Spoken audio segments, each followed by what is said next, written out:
when you are. Andoni, hi, nice to see you again. What's the team news for Leicester? Is Tyler Adams fit? Any other injury news after Monday? No, I think Tyler will not be fit for Leicester game, but he's almost there.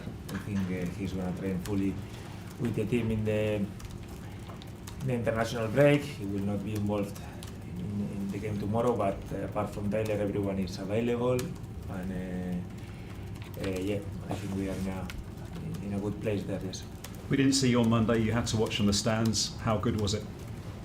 It was different. It was probably I stayed more calm, but definitely probably they don't need me, so much because I've been there I think twice here in England, and we won both games, But it's true that you feel like you cannot affect the game so much, but luckily for us, it went well.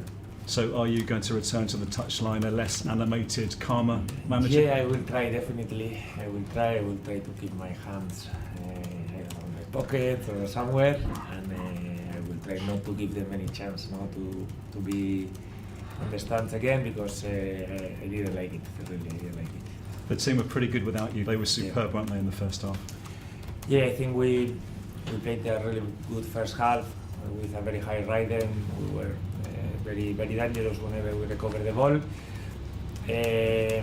Probably we didn't play with this high energy in the second half. It's difficult when you are 3-0 up. You want to keep your structure. You don't want the game to go too crazy, and it was quite more slower rhythm second half.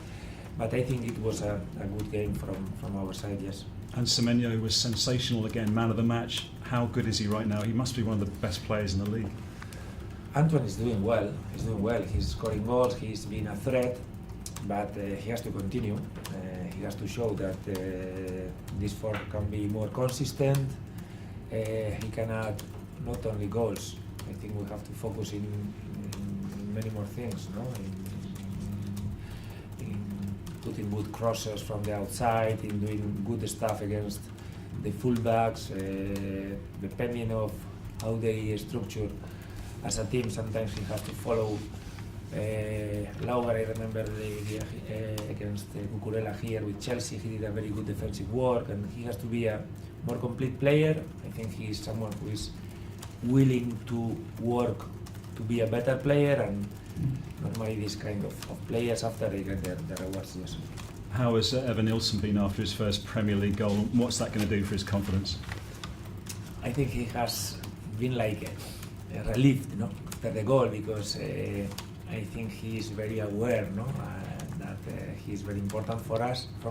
Yes, and he was playing well, but especially after the penalty that he missed, I think he felt like, I don't want to let down my teammates, and you could feel it when he scores, not his reaction, but the reaction of the teammates and everyone around, that everyone, because they are seeing how well he's training and how much he wanted to score the goal, and I think it's positive things, yes.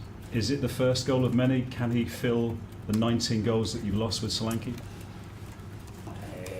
I will not evaluate him because of this. I want him to be the player he is. Maybe he scores a goal and he doesn't play well, it's not good enough for us. I will not evaluate only the goals he scores. I think he has to make us play well. I think he's understanding, he's getting better without the ball. I think he's helping in the press. The other day it was demanding because Southampton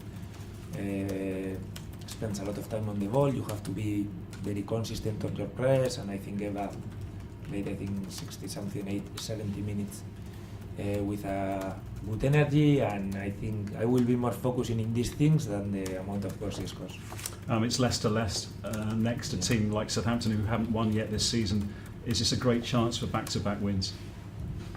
I think it's going to be more difficult, because we play away. It's very difficult to win away games in the Premier League, and they've been in all the games. They've tied 3, and the 3 that they haven't tied, let's say they've lost, they've been there until the end, fighting for the game, and also in their pitch, I think only Villa has won there. So I think we have to be better if we want to win there. We have to be very good. I think it's very difficult for every team to win games, for us, for Leicester, for Southampton, for every Premier League team. But I think they are doing very good things, and I think it's going to be difficult. Even so, Arsenal I think had 35 efforts on goal last week. Before that, Everton had 17. Can you capitalise on that?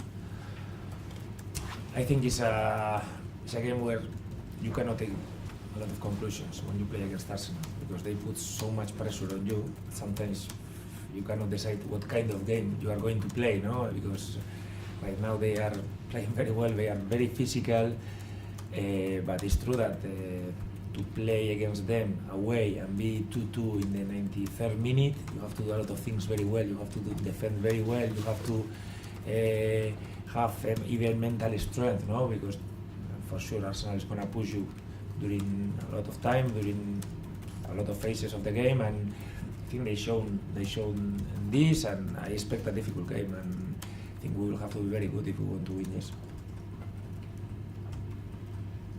Facundo Buonanotte was really crucial to them in that fight back. How impressive is he as a 19-year-old? I think we know him very well, no? From past season. He started, I think, both games against us, if I remember well, with Brighton, and he has quality.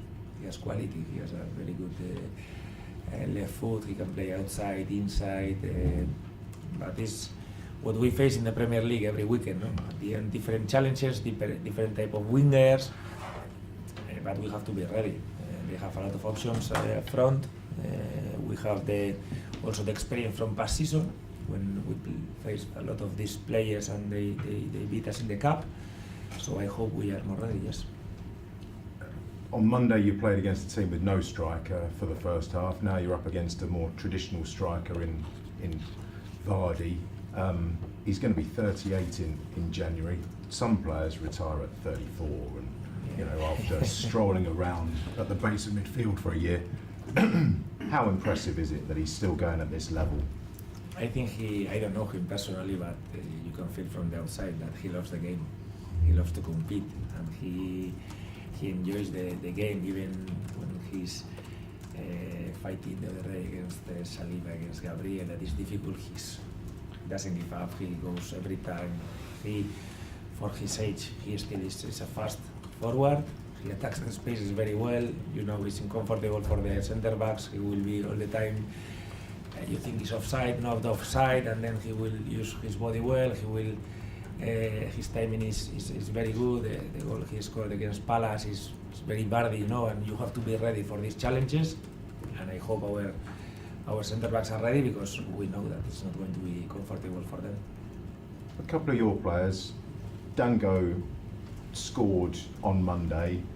Does he deserve a bit of luck, because he's had so many goals ruled out? That one he didn't really know anything about. Yeah, I think he's been unlucky now with the 2 disallowed goals in the first 2 games, where I think he played really well.